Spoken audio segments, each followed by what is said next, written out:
আসসালামু আলাইকুম। দেশ এবং দেশের বাইরে থেকে যে যেখান থেকে দেখছেন সবাইকে অসংখ্য ধন্যবাদ। এই যে আমার গরুর খামার সকালে তো গরুর ঘরটা পরিষ্কার করলাম। পরিষ্কার করে এখন গরুকে কিছু খড় দিলাম। তো গরু এখন খাইতেছে খুব সুন্দর।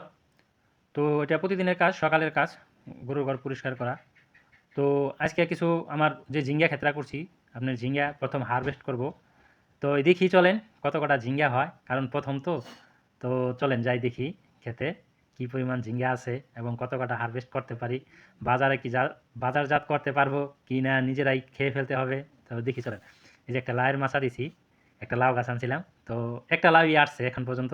তো একটা লাউ খাইছি, তো তারপরে থেকে আর এখনও কোনো লাউ আসে নাই। তো লাউ গাছ দেখি যদি আসে সামনে তো এই খাইতে পারবো, যদি না হয় তাহলে লাউ শাক খাইয়ে শেষ দেবো। তো চলেন দেখি যাই। তো সকালবেলা প্রায় সকাল 7টা বাজে, দেখেন প্রচণ্ড কুয়াশা। তো কুয়াশার ভিতরে তো মনে করেন এখন শীতের সময় পড়ে গেছে, শীতের একটা আবহাওয়া। তো এই যে ঘাস খেতেছি, এটা ঘাস ক্ষেত। তো বেশি একটা দূর না, চলেন যাই আসেন। এই যেটা আমার পটল ক্ষেত, যেটা আমি অনেক আগে করে গেছিলাম। পরে আমার বাড়ির লোক এটারে দেখছে, আমার মা, তারাই চাষবাস করছে।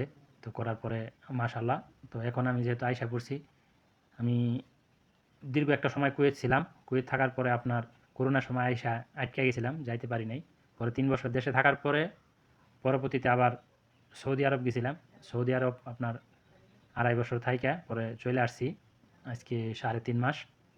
3.5 মাস। তো চলেন দেখতে দেখতে যে আমার ওই যে পটল ক্ষেতটা, এটা আমার ঘাসের জমিটা। তো এই জমিটা আবার রাখছি, এবার সেই জমিটা রাখছি। রাখার পরে যে আমার পেঁপে গাছগুলি মাশাল্লাহ 15টা পেঁপে গাছ লাগাইছি। 15টা পেঁপে গাছই বাড়ছে এবং 15টা পেঁপে গাছই সুস্থ সবল আছে। তো 5টা বেগুন গাছ লাগাইছিলাম, তার মধ্যে 4টা বেগুন গাছ আছে। 5টা মরিচ গাছ লাগাইছিলাম, তার মধ্যে 3টা মরিচ গাছ আছে।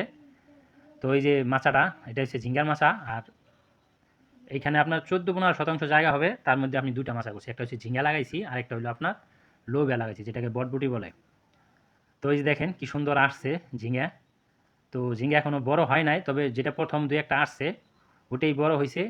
এখন যদি ওটা যদি না কাটি, দেখা যাচ্ছে এগুলো সাথে সাথে কাটতে কাটতে ওইটা মনে করেন বাড়তি হয়ে যাবে, পরবর্তীতে খাওয়াও যাবে না এবং বিক্রিও করা যাবে না। তো সেই কারণে সকালবেলা আসলাম, এসে দেখি কত কটা কাটতে পারি। যদি বাজারজাত করার মতো হয় তো অবশ্যই বাজারজাত করব, আর যদি বাজারজাত করার মতো না হয় তাহলে তো নিজেরাই খেয়ে ফেলবো। তো এই যে 2টা মাচায় আমার, 2টা মাচা, ওই মাচাটা আপনার লোইবার মাচাটা আপনার পরিষ্কার করছি। এই যে আমার গরু, যেহেতু আমার গরু আছে ঘরে, তো গরুর জন্য এই যে আমার ঘাস হয়ে গেছে, ঘাস খাওয়াইতেছি। এখন এই যে এই সাইডটা পরিষ্কার করে দিছি। তো দুইটারই প্রয়োজন হয়, আপনি পরিষ্কারও প্রয়োজন হবে, আবার ঘাসেরও প্রয়োজন হবে। আবার পরিষ্কার না করলে কি হয়, আপনার প্রচুর পরিমাণ আপনার ভুমরা হয়, যেইটাকে ভুমরা বলে।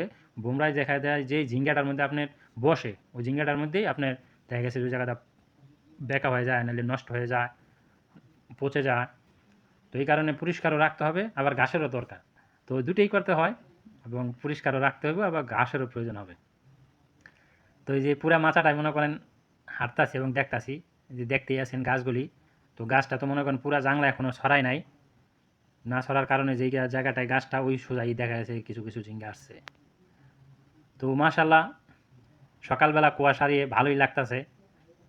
তো দেখি কত কাটা হয় লাস্ট পর্যন্ত, বাজারজাত করার মতো হয় কি না। তো দেখেন, আমার সাথেই থাকেন, দেখি কত কটা ছিঁড়তে পারি। তো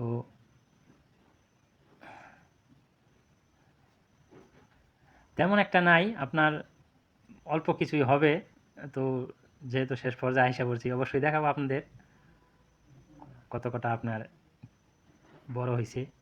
তবে কিছুদিন পরে আপনার সবটি আপনার হয়ে যাবে, তখনকে আপনি করতে পারবো, বেশি করে হারভেস্ট করতে পারবো।